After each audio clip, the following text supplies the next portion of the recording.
Hi everybody, my name is Karen Barnett, and if you know who I am, you probably know me as a fiction writer. I write novels set in our national parks, and in honor of this week's National Park Week, the Park Service is asking people to share their park stories. So for some people, that's trips that they took with their family. For others of us, it's time that we spent working for the National Park Service. So I worked as a park ranger way back in the 1990s. I did it as a summer job when I was in graduate school.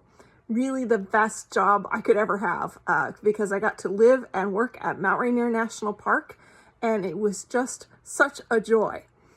When I first started working at Mount Rainier, one of the first things that you had to do was order your park uniform, and you would order it from a catalog. And so you just had to send in your sizes. You couldn't try things on. It was just kind of hoping that you had all your measurements and everything correct. And I remember being very nervous about ordering from a catalog and not knowing whether these things would actually fit me when they arrived. And one thing I was particularly nervous about was the park ranger hat, because the park ranger hat is so iconic. We call it the flat hat. And mine's a little dusty because it's been sitting, hanging on the wall in my office. But I was terrified that this hat would not fit me because I have like this ginormous head, and hats very rarely ever fit me. But you could order them by measurements. So I very carefully measured my head circumference, and then I added an inch or two because I just didn't want it to be too small. And so I got my hat and all my uniform pieces in the mail and tried it on, and then all of a sudden it was plunk. It's like, take my glasses off. Look how huge that is. So ridiculous. Should have just trusted the measurements, but I had to give a little bit of, growing room or something. Hopefully not.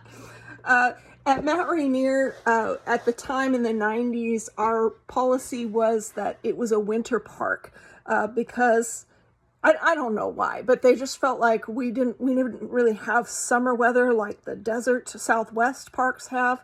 And so we were instructed to only order the winter uniforms, except we could have some short sleeve shirts, but we only wore the winter hat. The winter hat is felt, and then the summer hats are made of straw.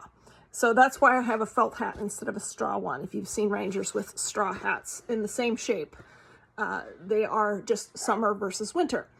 And so I wore the winter hat, and because it was so huge, I ended up taking a bandana and putting it inside of the hat brim.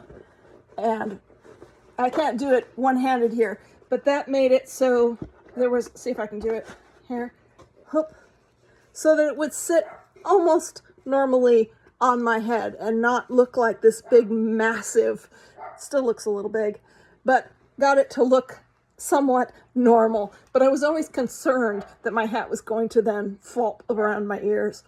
So I now write novels set in our national parks, and I have written 4 of them. And the very first one is set at Mount Rainier. It's called The Road to Paradise.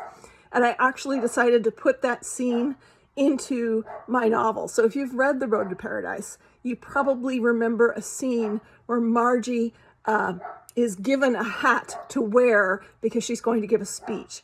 And it's the park ranger's father's hat. And it was too big for her and went clunk down around her ears, and he put a bandana in it to make it fit her. So that story is completely out of my own experience. So next time you go to the national park and you see a park ranger wearing one of those hats, know that they had to order that from a catalog, and there's a chance that it doesn't really fit them as well as it should. So enjoy National Park Week, and if you have park stories, I would love to hear them. And so please share your park story.